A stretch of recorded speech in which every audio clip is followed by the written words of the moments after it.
But to not have the defending champs on TV more, I think it's kind of crazy. I mean, this is a business. And you want to know what? Caitlin Clark is good business. Why is it so hard for you to separate feelings from business? If you thought that Caitlin Clark derangement syndrome would calm down or go away after her rookie year, think again. Over the past few months, the whining from the Kate haters has only grown louder. Why? Because the Caitlin Clark effect is ready to enter its next phase. WNBA champions and all-stars joined the Indiana Fever just to play alongside her. She's got unprecedented preseason sellouts, and her opponents are upgrading to bigger barns for the herd of Caitlin Clark fans. And to top it all off, Caitlin the Cash Cow's upcoming games will be featured on a record 41 national broadcasts this season, more than any NBA or WNBA team. None of these developments are surprising to those paying attention. It's the biggest open secret in hoops. Caitlin Clark is the WNBA. She's the reason for the league's skyrocketing popularity. You'd think that an entire WNBA ecosystem which depends on her success would finally stop the hate rally around her and ride this momentum to bigger bank accounts. Nope, welcome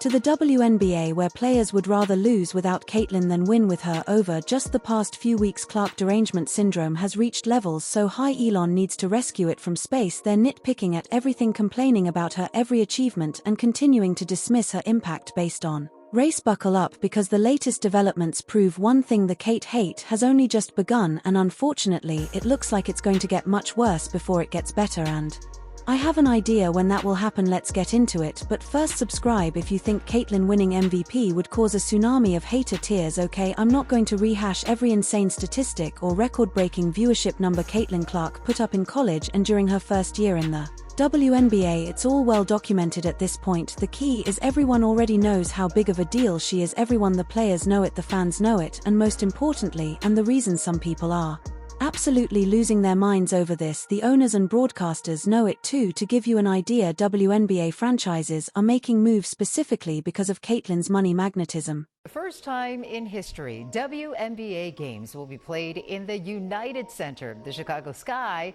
will host the Indiana Fever at the UC on Saturday, June 7th, and on Sunday, July 27th. The highly anticipated games will feature Fever star Caitlin Clark against the Sky's very own Angel Reese. This season, the Chicago Sky and 5 other teams have moved their home games to larger arenas. When Caitlin's Indiana Fever are in town, the Sky shifted games from their usual 10,000-seat arena to the 20,000-seat United Center. Washington, Vegas, Dallas, Atlanta, and Connecticut have done the same, moving to NBA-sized venues for Caitlin Clark. And even with the scheduling conflict explanation from the Atlanta Dream, we know every one of those instances was 100% because of Caitlin Clark. We don't even have to speculate when multiple teams upgrade for one team only. The Fever, Caitlin's influence on their venue changes is as clear as my face before I turned 13. For any player out there still insisting fans are there to watch us too, this is the brutal truth bomb delivered courtesy of their own teams. And if that wasn't enough proof of Caitlin's impact, the broadcasters ended the conversation for good.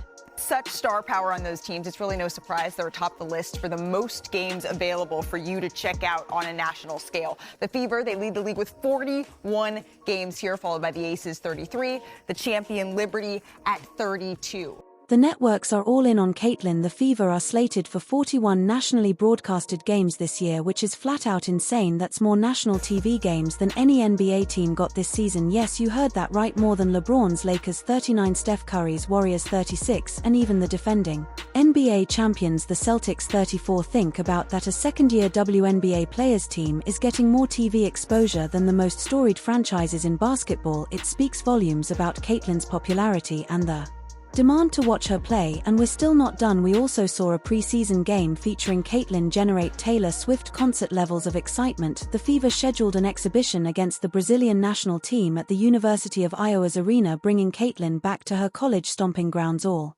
15,000 seats sold out within minutes. A WNBA preseason game selling out a major arena in a flash, unheard of until now. And with the Fever loading up on talent and assembling a roster capable of contending for a championship, you know fans are going to tune in like never before this season. The TV ratings are poised to absolutely skyrocket. This whole phenomenon is by far the best thing that's ever happened to the WNBA in terms of growth and exposure. And here's the beautiful part: as much as Caitlin is the star attraction, her shine ends up being shared with other players. Every time Caitlin gets a national TV slot, so do her teammates and her opponents. For example, her college rival Angel Reese will get 5 nationally televised games against Caitlin this season. That's 5 opportunities for Angel and every other player on the court to show millions of fans what they can do. All of this is happening as the league heads into a critical moment. They're about to negotiate their collective bargaining agreement with all the new eyeballs, sold out arenas, and merchandise sales. WNBA merchandise was up an astounding 600% last year. The players are likely going to make a lot more money in the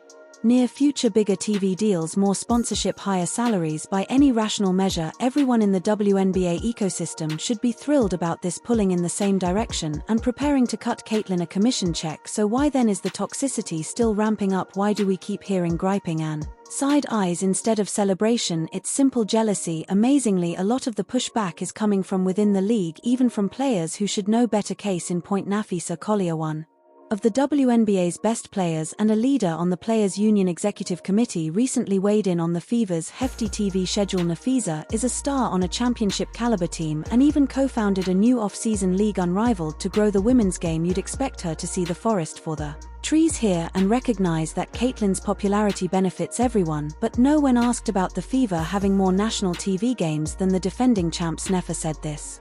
It's two things. I mean, obviously people want to watch Caitlin play, and so you have to put the people on TV that people want to see.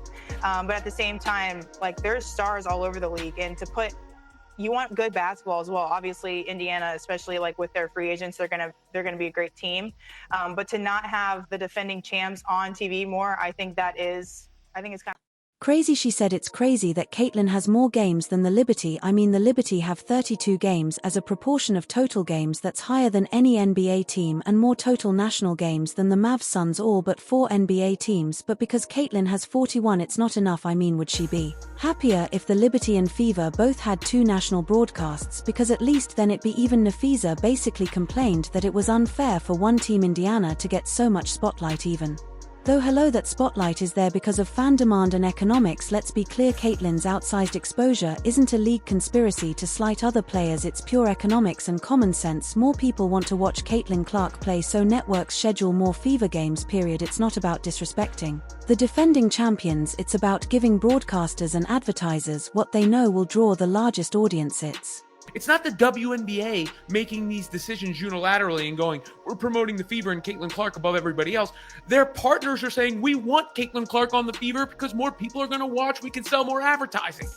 But this is what so many players and fans are missing. When the Fever get millions of views, that means unparalleled exposure for all players on the court. Just listen to new Fever player Sydney Coulson break it down perfectly.